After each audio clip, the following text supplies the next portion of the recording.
Hey everybody, it's Claire back with another art journal video sharing some inspiration using some more of Dina's brand new release. This is the stamp set that she's just released with these cool faces. I'm going to play with the stamp set and using some scribble sticks into the watercolour journal. This journal is fabulous for trying techniques like this because the paper is such a lovely quality that you can get your pigments to move around so easily. So I gave the stamp a little spritz and I've chosen some colours to start off with, and I am going to stamp them onto my page. Now, I need to say before this gets stamped, I don't clean my stamps. So strangely, the pigment activates a little bit of the archival ink that is on the stamp, and that's why my colours have gone a little bit dark. I'm okay with that. It doesn't bother me at all. If that's not something that you can cope with, then I would suggest that you clean your stamps after using them. The only things that I really tend to clean around here are my brushes. I don't really clean anything else. Oh, and my mat that I work on. That's about it. I just can't be bothered. I haven't got the time or the energy, and I don't really need to. So, yes, it does make these colours a little bit muddy, but that's fine with me. So, the colours that I'm picking are rainbow colours, but like I say, they do come out a little bit darker. So, that's Tangelo, and you can see it has got a little bit of a kind of darkness to it. That's because the stamp isn't clean. Obviously, in between, I am cleaning any residual pigment off with a brush just to make sure that it isn't going to go into the next stamped image. Does that make sense? I hope so. Giving that a dry because I'm going to now go in with some other colours, and I'm just stamping these all across my page. The page has no gesso on it, no nothing, just going straight in and adding these images onto my page. It's a super easy, quick way to create.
Okay, so once I've got those all in place and nice and dry, I'm just grabbing another scribble stick. I think this is stoked. And, sorry, excuse me, using a water brush, I'm picking up some pigment off the scribble stick and just adding a little bit around the edges. So by doing this, I'm just kind of grounding the edge of my page and giving it all a bit more depth.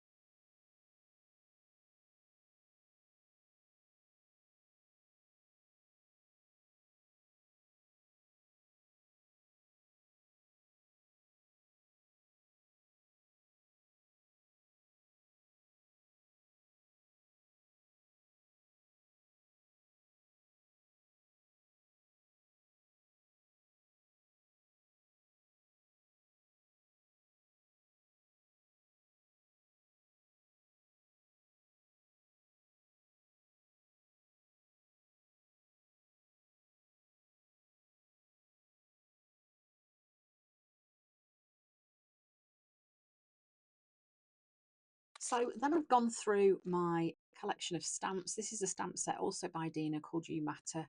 I love this stamp set. It is one of my favourites. And here I'm using the little collection of three faces. They are so cute. And I just wanted to add some smaller stamped images onto my page. So I have used some black archival ink to stamp those out. I'm going to cut those into little squares and then just position them on the page kind of where I feel they're going to look best.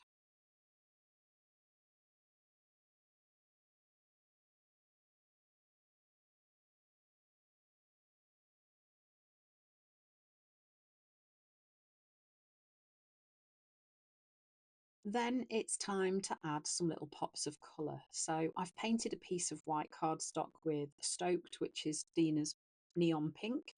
And this is a punch that I've got that's got lots of circles in. You can see I'm trying my hardest to get as many circles out of it as I possibly can.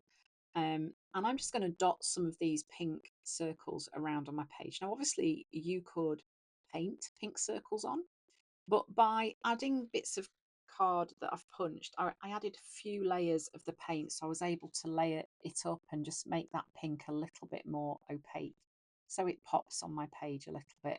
The only reason I'm using tweezers to move these around is because my nail's quite long, difficult to pick up these small pieces. So for me, that was just the quickest way to do that. Then I'm using a black gel pen and I'm just outlining those little tiny cute faces with a couple of scribbly lines and a little squiggle on them as well, just to give them that kind of sketchy feel.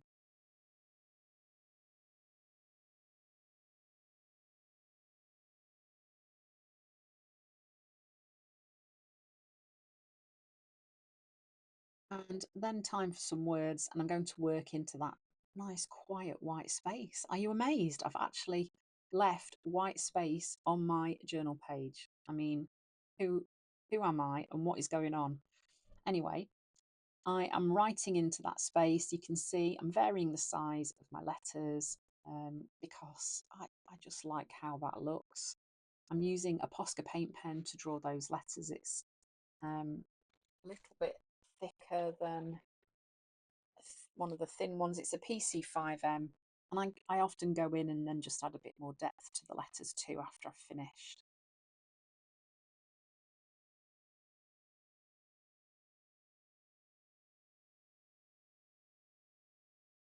So once I was done, I outlined the letters just to push them away a little bit. And that was my page done. It was really, really easy. I didn't use any stencils, just stamps and a little bit of writing. And that was it done. So thanks for watching. I hope you've enjoyed this video and found some inspiration. Don't forget to subscribe and click the notification bell so that you get notified when new videos go live. And I hope to see you again soon.